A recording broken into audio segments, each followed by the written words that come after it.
just like anything else, you don't want that bubble shit.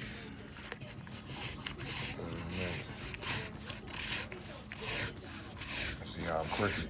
You don't want to be crooked. Because sometimes, you know, when you land it, you're going to see, you know, it'll make you lay it crooked because you're looking at it like that. So you don't want it really to be like that.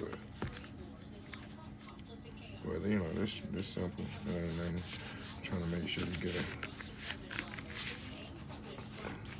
you know, the what's name, the tape, it can have like a little crease in it. It really don't matter as far as the long as the letters ain't got no bubbles or nothing like that. It's kind of good.